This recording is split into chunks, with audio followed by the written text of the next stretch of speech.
أعوذ بالله من الشيطان الرجيم. بسم الله الرحمن الرحيم. الرحمن علم القرآن خلق الإنسان علمه البيان. الشمس والقمر بحسبان والنجم والشجر يسجدان والسماء رفعها ووضع الميزان ألا تطغوا في الميزان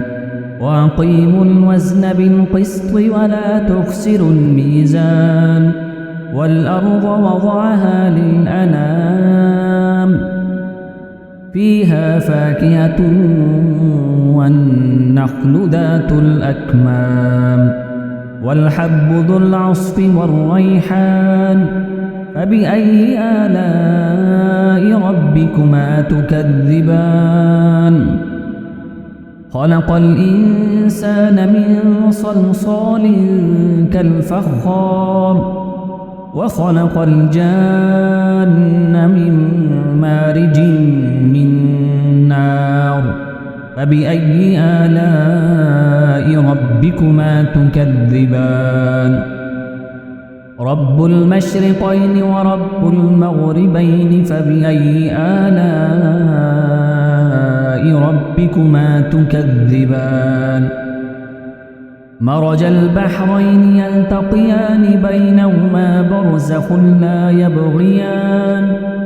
فبأي آلاء ربكما تكذبان يخرج منهما اللؤلؤ والمرجان فبأي آلاء ربكما تكذبان وله الجوار المنشآت في البحر كالأعلام فبأي آلاء ربكما تكذبان كل من عليها فان ويبقى وجه ربك ذو الجلال والإكرام فبأي آلاء ربكما تكذبان يسأله من في السماوات والأرض كل يوم هو في شأن فبأي آلاء ربكما تكذبان سنفرغ لكم أيها الثقلان فبأي آلاء ربكما تكذبان يا معشر الجن والإنس إن استطعتم أن تنفذوا من أقطار السماوات والأرض فانفذوا لا تنفذون إلا بسلطان فبأي آلاء ربكما تكذبان يرسل عليكما شواظ من نار ونحاس فلا تنتصران فبأي آلاء ربكما تكذبان فإذا انشقت السماء فكانت وردة كالدهان فبأي آلاء ربكما تكذبان فيومئذ لا يسأل عن ذنبه إنس ولا جان فبأي آلاء ربكما تكذبان يعرف المجرمون بسيماهم فيؤخذ بالنواصي والأقدام فبأي آلاء ربكما تكذبان هذه جهنم التي يكذب بها المجرمون يطوفون بينها وبين حميم آن فبأي آلاء ربكما تكذبان ولمن خاف مقام ربه جنتان فبأي آلاء ربكما تكذبان ذواتا أفنان فبأي آلاء ربكما تكذبان فيهما عينان تجريان فبأي آلاء ربكما تكذبان فيهما من كل فاكهة زوجان فبأي آلاء ربكما تكذبان متكئين على فرش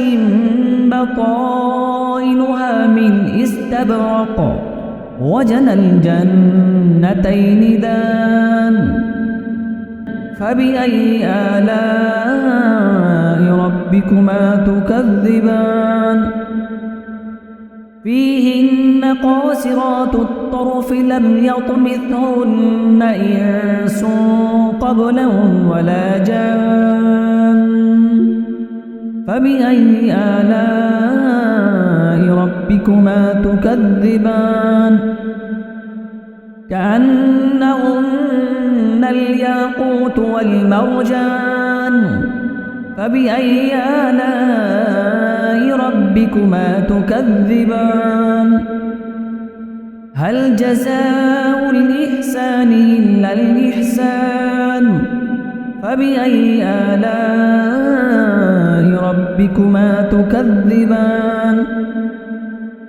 ومن دونهما جنتان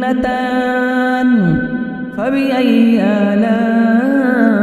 ربكما تكذبان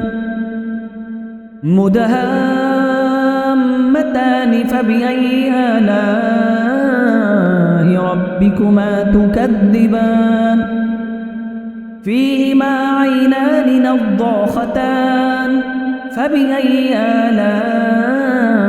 ربكما تكذبان فيهما فاكهة ونخل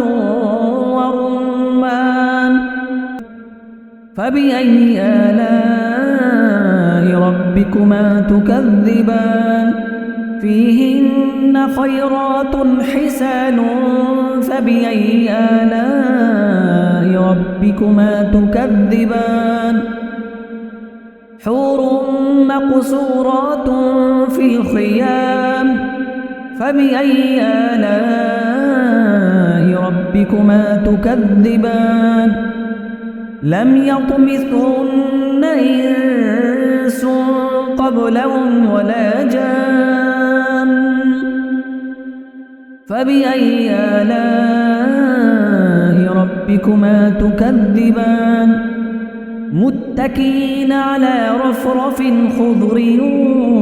وعبقري حسان فبأي آلاء ربكما تكذبان تبارك اسم ربك ذي الجلال والإكرام